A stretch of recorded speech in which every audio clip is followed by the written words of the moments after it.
So we also hold 3 different licenses. We're licensed as a general contractor, licensed as a mold remediator. We're also licensed as a mold assessor, which is something kind of interesting because the quick version is if you have a mold assessor's license, you cannot do testing of mold and remediation on the same job. By Florida law, it's illegal. We have the license, we've never used it. So the assessor, we never do, we refer to other people.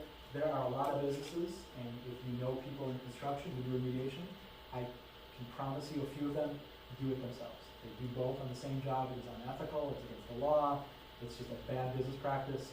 We try to be very transparent and communicate with our clients to say, we're going to come close to that. They probably create mold, some of those.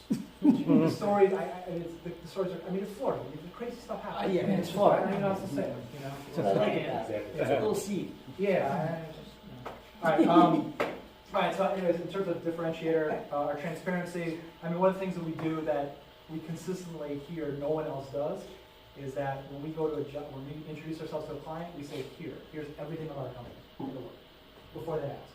And people are blown, what do you mean? Well, before you ask questions, here's everything. And it just allows that comfort level because we're not here to hide anything.